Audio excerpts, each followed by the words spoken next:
Stellaris Dev Diary. Our chief weapon is surprise. Surprise and fear. Fear and surprise. Our two weapons are fear and surprise and ruthless efficiency. Our three weapons are fear and surprise and ruthless efficiency and an almost fanatical devotion to the Players. Four. No. Amongst our weapons. Amongst our weaponry are such elements as fear. I'll come in again.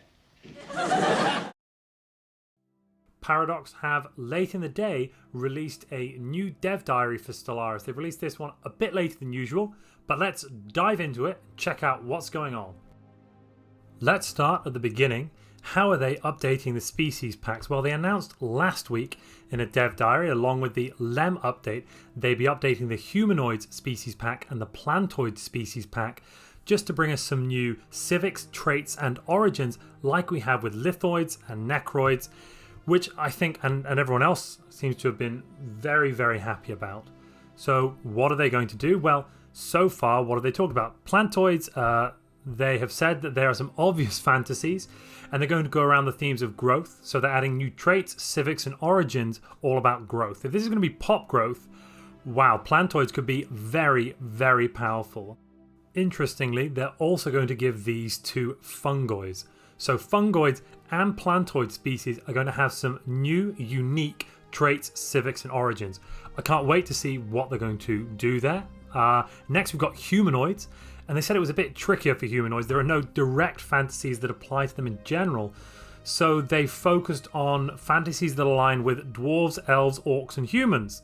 So we're going to have the Lord of the Rings in space, possibly. I don't know, but that's interesting. I would have hoped maybe they would go down more of the Star Trek route, some very specific origins along the lines of, well, we've already got some origins that would fit with the Klingons and the Romulans and that kind of thing.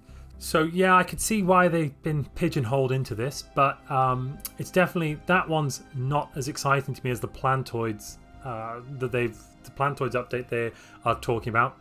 They've also said that the dwarven fantasy was showcased last week with that artisans civic and the building showcase, which is interesting.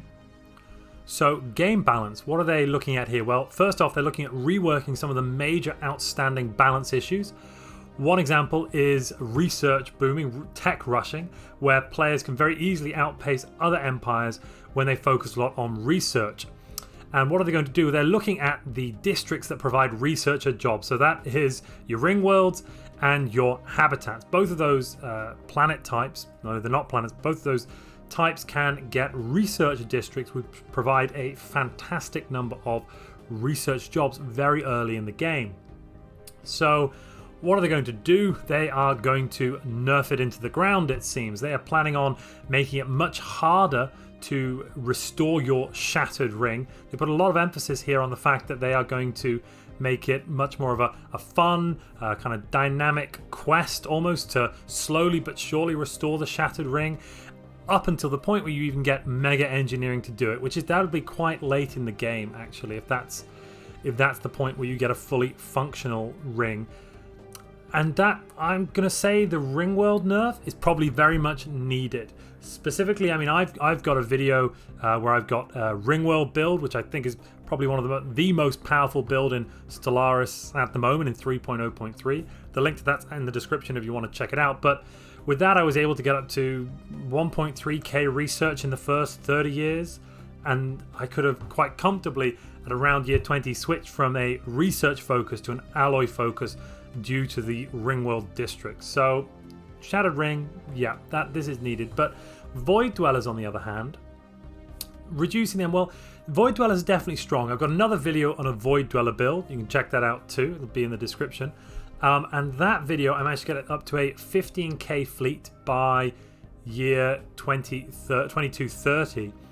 But that's, you know, Void Dwellers, I would say, isn't as strong. It definitely doesn't have a strong long-term potential as something like Necrophage. So I'm very interested to see here that they're talking about nerfing Ringworld and specifically Void Dwellers, but there's no mention of Necrophage being nerfed. So, okay, well, we'll have to see what they're doing with that. Finally, Unity and Empire Sprawl. Well, beyond LEM, which is the new free update coming out, they're going to take a look at Empire Sprawl and Unity. The design for admin cap was apparently never something they really felt worked, and they want to kind of finish it off, rework it, and they're saying that continuing to use it feels like a dead end, so they're going to change it. Wow, this is a big one. We're going to see Empire Sprawl and admin cap either disappearing. It sounds like admin cap's disappearing. Maybe Empire Sprawl's going as well.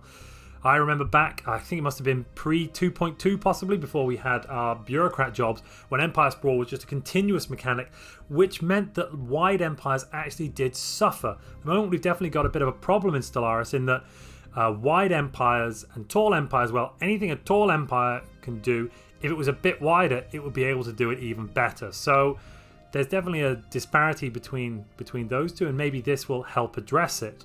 And instead, Unity is going to be used to mitigate the penalties from Empire Sprawl. That's going to be interesting. So they're going to have edicts that have a Unity upkeep cost, and they might reduce the research cost penalty introduced by Empire Sprawl. Angry Pops could also have a Unity upkeep cost to represent the drain on our society. That's going to be really interesting. That will mean that this sounds like what they're trying to do is make it so if you are being very aggressive and expanding very wide, you're going to get lots of penalties to your ability to grow in a research capacity. Yes, you'll still have lots of resources, but you won't have research. So hopefully what I'm hearing here is they're trying to bring back a tall versus wide option in Stellaris, and that's something I would definitely welcome. It would be nice to see a change up in how the playstyles were. These, though, it seems, are not things that will be coming in LEM. They are talking about these even more once LEM has been released. So for now, we don't know exactly what's in LEM. This hasn't been an update about LEM. This seems to be mostly about post-LEM features. So we'll have to see how that goes.